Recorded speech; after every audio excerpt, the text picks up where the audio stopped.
Chapter 1: The Quiet Life by the Sea. The salt spray kissed Cloud's face, a familiar caress that had become the rhythm of his days. Sunlight, molten gold and impossibly warm, spilled over the pristine deck of the yacht, catching the sharp angles of his spiky blonde hair and glinting off the distant, unfathomable blue of his eyes. He was a man adrift, not in the vast, indifferent ocean that stretched before him, but within the quiet confines of his own mind. The tumultuous roar of battles fought, the clang of steel, the desperate cries of the fallen, all had receded, leaving behind an unnerving calm, a serene emptiness that was both a balm and a gnawing void. This tranquil seaside setting, a world sculpted from sunlight and the endless murmur of the waves, was a sanctuary of sorts, a stark counterpoint to a past that remained stubbornly obscured, a landscape shrouded in an impenetrable fog. His routine was a gentle tide, predictable and soothing. Mornings began with the soft lapping of waves against the hull, a liquid lullaby that eased him into consciousness. He would often sit on the deck, a mug of lukewarm coffee warming his hands, and simply watch the horizon. The sun's arc across the sky was his clock, the shifting hues of the ocean his only agenda. There was a comfort in this lack of pressure, a freedom from the weight of purpose that had once defined him. Yet, beneath the surface of this placid existence, a subtle dissonance hummed. It was the quiet presence of Tifa Lockhart, his steadfast companion, the anchor in his sea of forgetfulness. Her movements were soft, almost imperceptible, as she went about their shared life. Her dark hair, usually tied back with practical efficiency, framed a face that held a depth of unspoken emotion. She moved through their days with a quiet grace, her presence a constant, reassuring warmth, a silent guardian of his present. He couldn't recall the specifics of their shared history, the origins of their bond, but he felt its quiet strength, its intrinsic necessity. The yacht itself, a sleek white vessel that bobbed gently on the azure water, was a symbol of this unearned peace. Its polished surfaces gleamed under the Mediterranean sun, a testament to a life of leisure that felt both alien and oddly appropriate. The endless expanse of the ocean, a canvas of deep blues and vibrant turquoises, offered a fragile sanctuary, a world away from the bustling cities and the shadowed battlefields of a life he could no longer access. He found a strange kind of solace here, a respite for his fractured mind, a freedom from the demands that had once dictated his existence. But it was a peace laced with an unsettling unreality, a pervasive sense that this idyllic tableau was a carefully constructed illusion, a temporary reprieve before the storm, or perhaps, before the truth finally broke through the surface. Tifa, with her dark, practical attire and eyes that mirrored the deep, compassionate pools of her soul, was the quiet center of his world. She navigated their life with an introverted nature, her deepest thoughts often concealed behind a gentle smile. She was the keeper of his present, the silent guardian who ensured his days unfolded with a semblance of order. Her compassion was a constant, a silent testament to a bond he couldn't recall but instinctively trusted. She possessed a quiet strength, a readiness for action that belied her gentle demeanor, a duality that he sensed but could not fully comprehend. In the vast, echoing chambers of his amnesia, Tifa was a tangible presence, a tether to a reality he was struggling to grasp. The days bled into one another, a seamless tapestry of sun, sea, and Tifa's quiet companionship. Cloud would sometimes catch himself staring at her, a flicker of recognition or perhaps just a deep, unexplainable affection passing through him. He'd see the subtle lines around her eyes when she smiled, the way her hair fell when she turned her head, and a vague sense of warmth would bloom in his chest. He knew, with a certainty that defied logic, that she was important. She was his rock, his confidant, the only one who seemed to understand the vast emptiness within him without demanding he fill it. Her presence was a silent balm, a constant reminder that he wasn't entirely alone in the void. The yacht, a sanctuary of polished chrome and weathered teak, was their entire world. He'd often wander its length, tracing the grain of the wood with his fingers, the coolness of the metal beneath his touch a grounding sensation. He knew the layout by rote, the gentle sway of the decks, the creak of the masts in the breeze. It was a life of quiet contemplation, of observation, of simply existing. He'd sometimes pick up a worn book from the small library on board, the words blurring on the page, his mind more attuned to the distant cries of gulls or the rhythmic sigh of the waves. The external world had become a muted symphony, its nuances lost to the internal silence. He remembered, in the vaguest of senses, a different life. A life of purpose, of action, of a palpable sense of self. But these were not memories, they were more like phantom sensations, echoes of emotions and instincts that belonged to someone else. He'd feel a surge of adrenaline, a primal instinct to protect, a fleeting urge to reach for a weapon that wasn't there. These sensations would leave him unsettled, a disquieting reminder of the gulf between the man he seemed to be and the man he might have been. He was a shadow of a past self, a puzzle with missing pieces, and the frustration of it was a constant, low hum beneath his otherwise placid existence. Tifa would watch him, her gaze often filled with a gentle concern. She'd offer him food, a change of clothes, or simply a quiet presence beside him as he stared out at the sea. He appreciated her unspoken care, the way she anticipated his needs without intrusion. But he also sensed a reservation in her, a carefulness that suggested she, too, was navigating a delicate balance. He wondered what she remembered, what she held on to from the life they had shared. Was she waiting for him to remember, or was she content to let the past remain buried? The questions were always there, swirling in the quiet corners of his mind, unanswered. One afternoon, the tranquility was disturbed, not by an external force, but by an internal tremor. Cloud was leaning against the railing, the sun warm on his face, when a sudden, violent lurch of the yacht sent him off balance. It was a jarring, unexpected motion, the kind that spoke of something far more than a gentle swell. He stumbled, his hands scrabbling for purchase on the slick deck, but it was too late. The world tilted, and he found himself falling, not gracefully, but with a clumsy, disoriented desperation, into the cool, dark embrace of the sea. The shock of the water was immediate, a frigid jolt that stole his breath. But the true terror was not the cold, it was the sudden, overwhelming blankness that washed over his mind as he struggled to surface. His already fragile memories, the tenuous threads that connected him to himself, seemed to recede with the receding tide. It was as if a vast, unseen hand had swept through his consciousness, wiping it clean, leaving him utterly lost, disconnected from his own identity.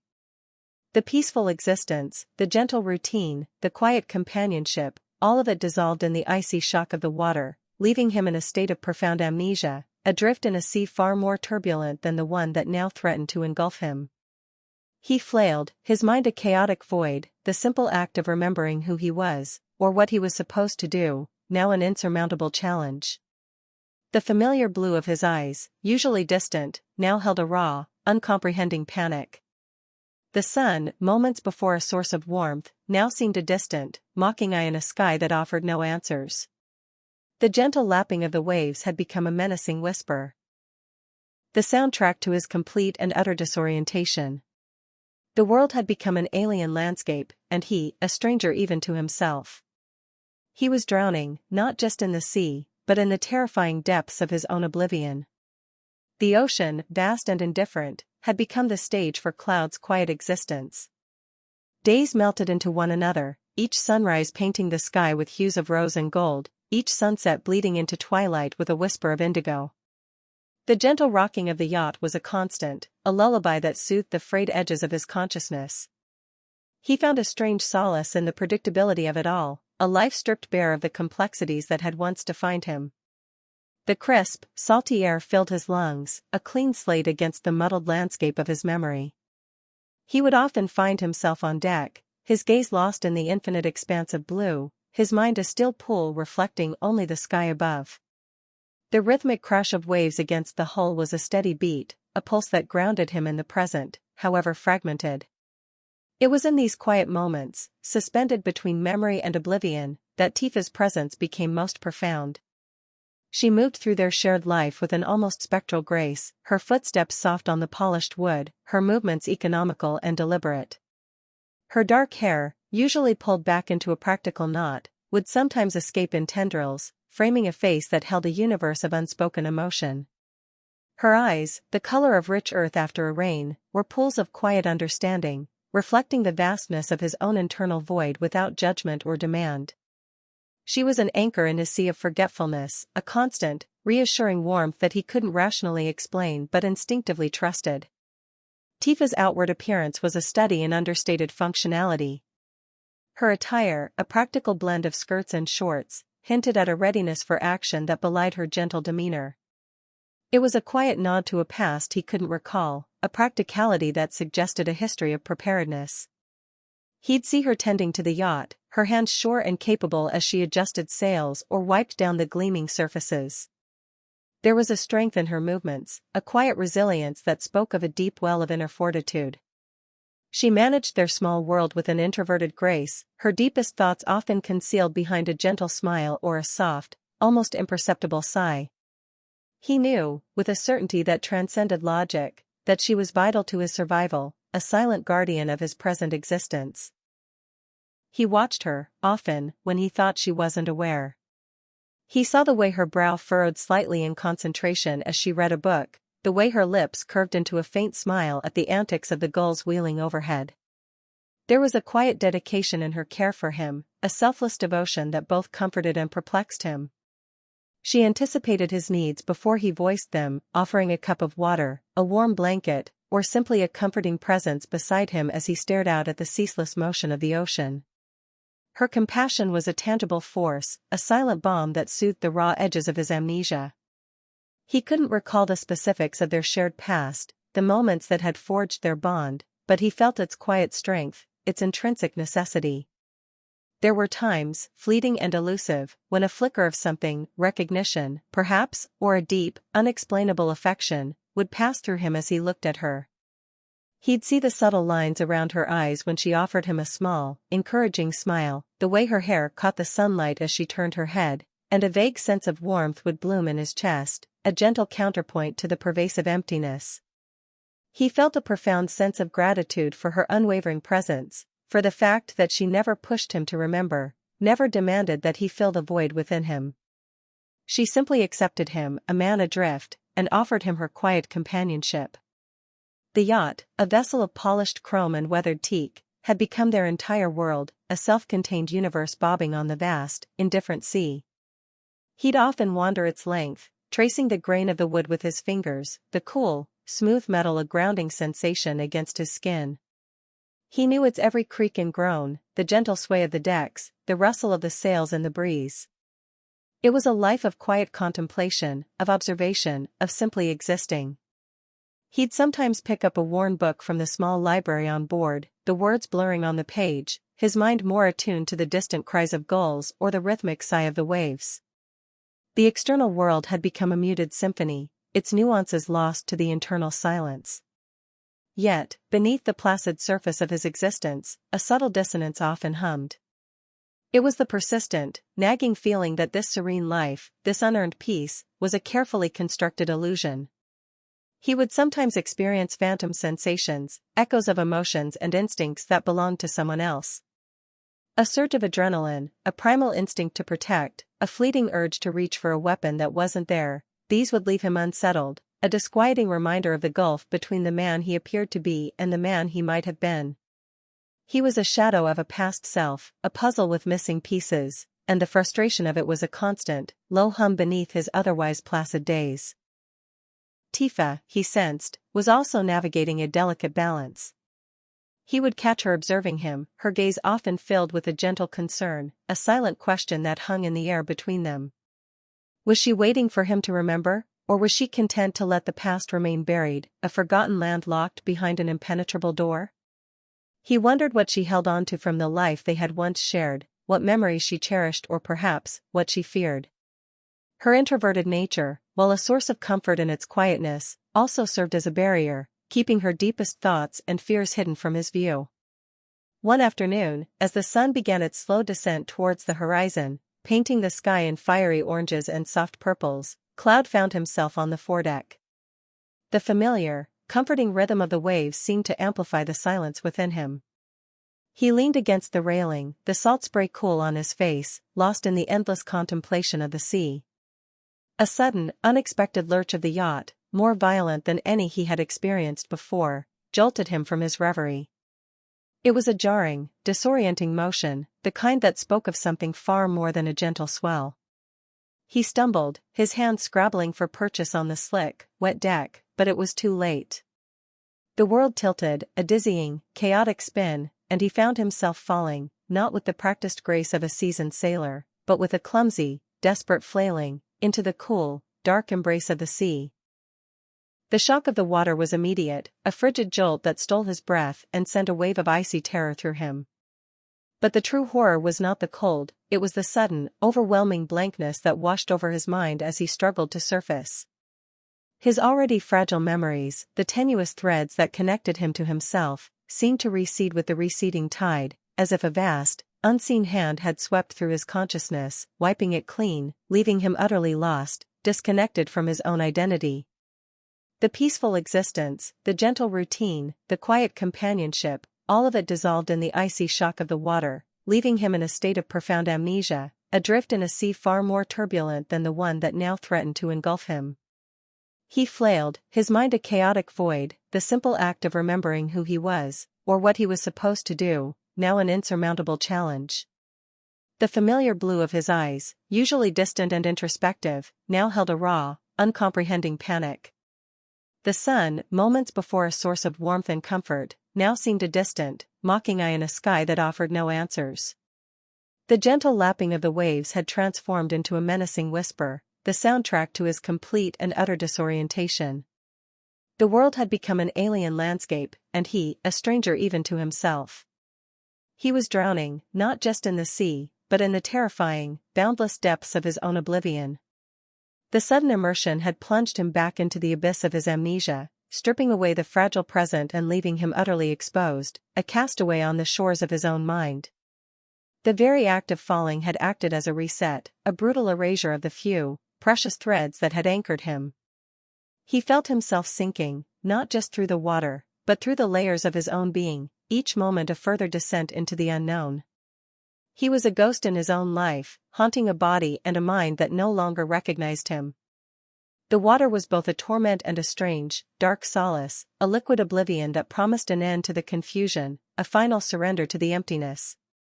He kicked feebly, his limbs heavy and unresponsive, the surface a distant, shimmering promise that seemed impossibly out of reach. Back on the yacht, Tifa's world imploded. One moment, Cloud was a steady presence against the railing, a silhouette against the fading light. The next, he was gone, a splash of white foam the only indication of his abrupt departure. A strangled cry escaped her lips as she scrambled to the railing, her eyes scanning the churning water. Panic, cold and sharp, pierced through her carefully constructed composure. She saw his blonde hair bobbing in the waves, a stark contrast to the deepening blue of the ocean. Without a second thought, driven by an instinct honed by years of quiet devotion, she launched herself over the side, the impact of the water a jarring shock. She swam with powerful, desperate strokes, her focus solely on reaching him. His eyes, when she finally pulled him to the surface, were vacant, unseeing, locked in a terrifying blankness that mirrored the initial onset of his amnesia. His breath came in ragged gasps, his body limp and unresponsive as she towed him back towards the yacht, her own strength flagging under the weight of their shared ordeal. Dragging him onto the deck felt like an eternity, her muscles burning, her lungs aching, but the sight of his pale, still form spurred her onward. She lay beside him, her own body trembling, her heart hammering against her ribs, relief and terror warring within her. The sea, which had offered them a fragile sanctuary, had now become a source of renewed despair. The quiet life, the gentle watch, had been shattered by the unforgiving reality of Cloud's fractured mind. She knew, with a certainty that chilled her to the bone, that this was not just a physical submersion, but another deep dive into the black hole of his lost memories. The familiar fear, the one she had learned to live with, now returned with a vengeance, amplified by the raw terror she had glimpsed in his eyes. This was not a mere accident, this was a manifestation of the very thing that haunted their lives. The incident, though brief, had reset the clock, throwing them back into a terrifying uncertainty. The silence of the yacht, once a comfort, now felt oppressive, heavy with the unspoken anxieties that had always simmered beneath the surface. She cradled his head in her lap, her fingers gently brushing away the salt water from his face. His breathing was shallow, his eyes still unfocused, lost in the labyrinth of his own mind.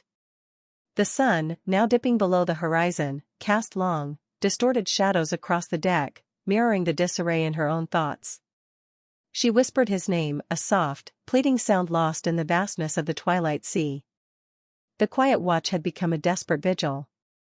The calm had been broken, and the storm, she feared, was only just beginning. The aftermath of Cloud's fall was a silent, suffocating ordeal. Tifa worked with a quiet intensity, her movements precise and deliberate as she tended to him. She dried his hair, her fingers gently working through the damp strands, her touch lingering within. Affection. She changed his clothes, her focus unwavering, her resolve a silent shield against the resurfacing fear. Cloud remained largely unresponsive, his gaze fixed on some unseen point beyond the yacht, his mind clearly miles away, lost in the vast expanse of his amnesia. The incident had plunged him back into the terrifying blankness that had so often been his unwelcome companion. His silence was a deafening roar in the quiet confines of their world, each moment stretching into an eternity of unspoken dread. Tifa's introverted nature, usually a source of quiet strength, now felt like a cage, trapping her with her anxieties. She yearned to understand the depths of his confusion, to offer some solace that transcended the practicalities of care, but the barrier of his amnesia was an insurmountable wall. Her own deepest thoughts, her fears for his well-being, her own silent struggles with the uncertainty of their future, remained locked away, a secret burden she carried alone. Her practical attire, the blend of skirts and shorts, now seemed to symbolize a duality that defined her, the capable caregiver and the woman wrestling with a profound emotional turmoil. She was ready for action, always prepared to face whatever challenges arose, but some battles, she was learning, were fought within the silent chambers of the mind, and these were the ones that left her feeling most vulnerable. As the stars began to pepper the darkening sky, Tifa sat beside Cloud, her arm resting protectively around his shoulders. He was a statue, carved from a forgotten past, his features serene yet distant. She watched him, her heart aching with a familiar blend of love and helplessness. The gentle rhythm of his breathing was the only sound that broke the profound silence, a fragile testament to the life that flickered within him. She couldn't recall the exact moment their lives had intertwined, the precise circumstances that had brought them to this tranquil, yet precarious existence. But she knew, with a certainty that resonated deep within her soul, that he was her responsibility, her charge, the man she was destined to protect. The yacht, once a symbol of their peaceful escape, now felt like a gilded cage, its polished surfaces reflecting the unsettling truth of their situation. The endless sea, the source of their isolation, also served as a constant reminder of the vast, uncharted territories of Cloud's mind. Tifa, with her quiet strength and unwavering loyalty, was the lone sentinel on these shores, her vigil a silent testament to a love that defied the erosion of memory. She was the anchor in his sea of forgetfulness, a constant presence in the swirling void, her gentle watch a silent promise of unwavering support, a beacon in the encroaching darkness. Her introverted nature meant her deepest emotions were often unspoken, but her actions, her unwavering presence, spoke volumes. She was the keeper of his present, a silent guardian dedicated to navigating the treacherous waters of his fractured identity, hoping, always hoping, that one day, the fog would lift, and he would remember the man he truly was, and the life they had once shared. The gentle rocking of the yacht beneath her was a constant, a reminder that even in the midst of such profound uncertainty, there was a rhythm to their lives, a quiet cadence that Tifa, with her introverted grace and steadfast devotion, strove to maintain, a silent, enduring testament to her enduring care. The horizon was a drawn, unwavering line, a perfect demarcation between the sapphire dome of the sky and the endless, shimmering expanse of the sea. Their yacht, a crisp white punctuation mark against the vast azure canvas, drifted lazily, its sails furled like slumbering wings. Sunlight, sharp and brilliant, bounced off the polished chrome and weathered teak, creating a dazzling dance of light that almost hurt to behold. This was their kingdom now, a world reduced to the gentle swell of the waves, the cry of distant gulls, and the almost imperceptible hum of the yacht's systems. The Mediterranean, in its boundless, indifferent beauty, had become the sole witness to their quiet existence, a vast, silent backdrop against which the fragmented memories of Cloud's past played out like phantoms. Cloud often found himself drawn to the bow, his gaze fixed on the seemingly infinite blue. It was a gaze that held no expectation, no desire, merely a passive observation of a world that had ceased to demand anything of him. The salt-laced air was a constant, cool caress against his skin, a welcome reprieve from the internal static that had become his unwelcome companion. Here, adrift and disconnected, he experienced a peculiar kind of peace. It wasn't the vibrant, engaged peace of a man at rest, but rather the stillness of a surface undisturbed, a quietude born from a profound lack of engagement. The pressure of expectation, the weight of past responsibilities, the very urgency that had once defined him, all of it had been washed away by the relentless tide of his amnesia. He was a ship without a rudder, adrift on a calm sea, and in that aimlessness, he found a strange, unsettling solace. The yacht itself was a testament to a life he couldn't recall but felt intrinsically connected to. Its polished surfaces, the worn comfort of its upholstery, the sturdy, reliable feel of the railing beneath his hands, it all spoke of a shared history, a life lived with a degree of comfort and perhaps even luxury, a stark contrast to the grittier realities he vaguely sensed lurked in the shadowed corners of his mind. Tifa moved through this space with an economy of motion, a quiet grace that suggested an intimate familiarity with every inch of the vessel.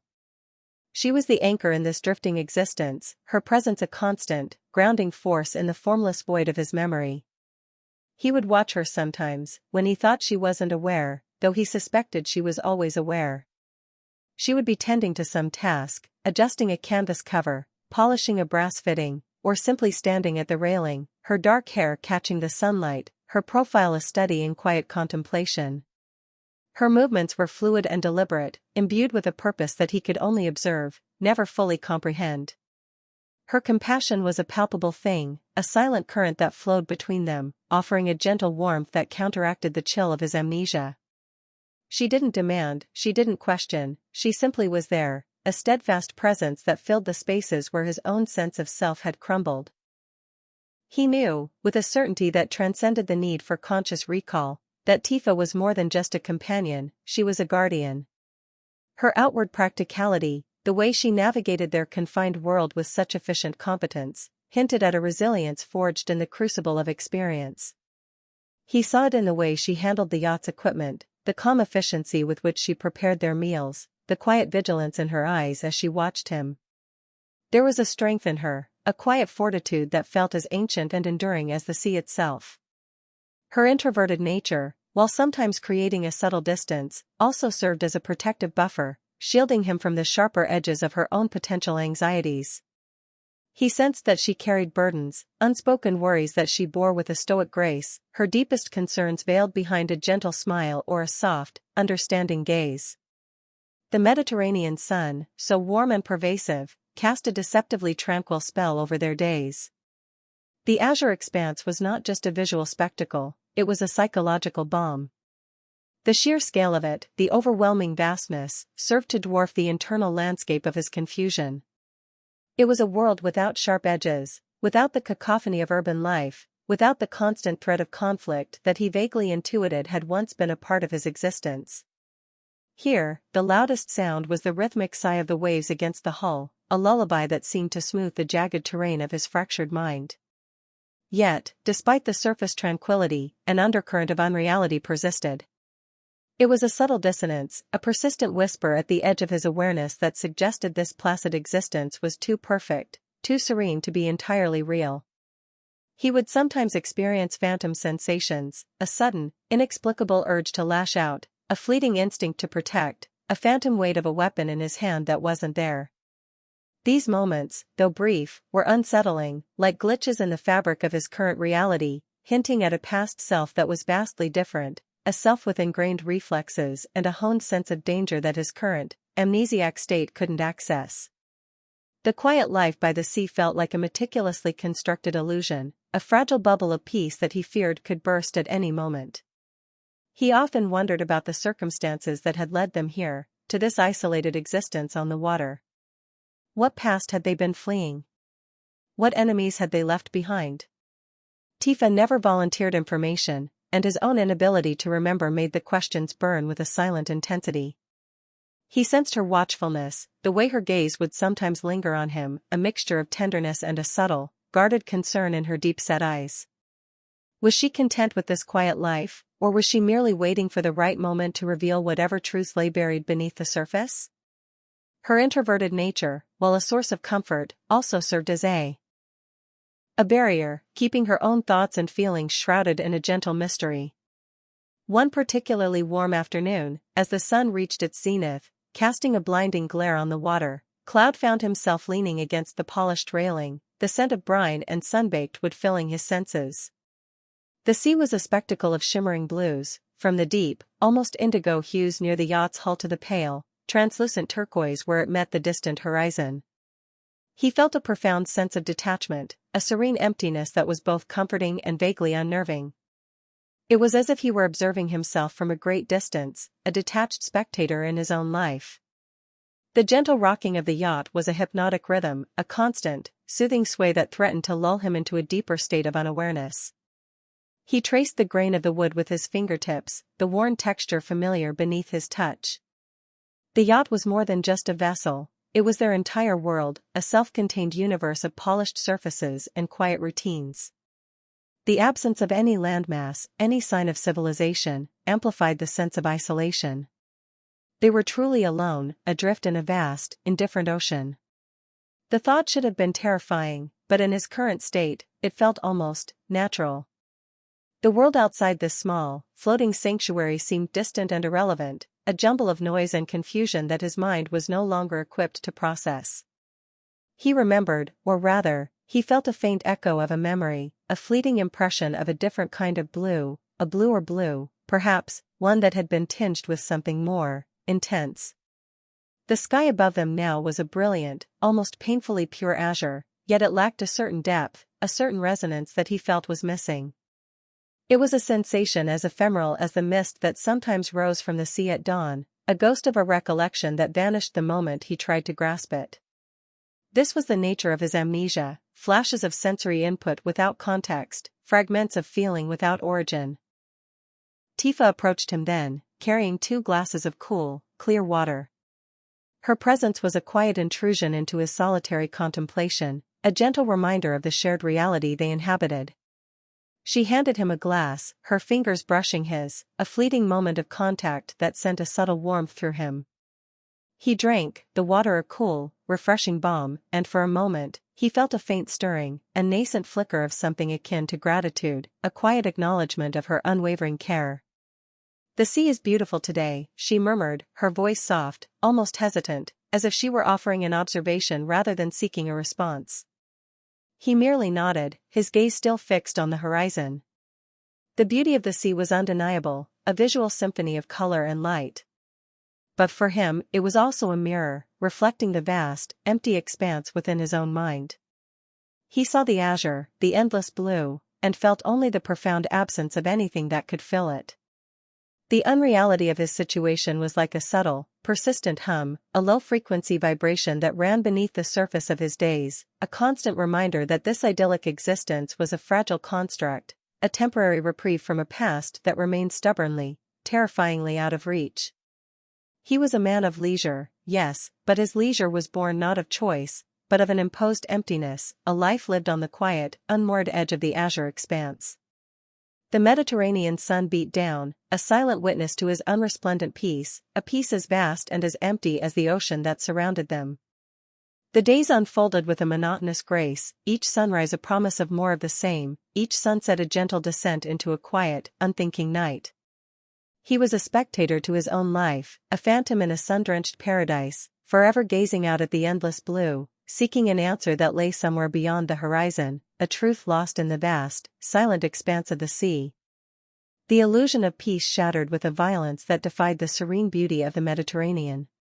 It wasn't a gentle rocking, or a sudden swell, it was a jarring, violent lurch that stole the air from Cloud's lungs and his footing from beneath him. One moment he was leaning against the familiar, sun-warmed railing, lost in the endless blue, the next he was airborne, a sickening plummet towards the unforgiving embrace of the sea. The polished teak, his temporary anchor, was ripped from under his grasp as the yacht, as if possessed by a rogue spirit, heaved with a brutal, unnatural tilt.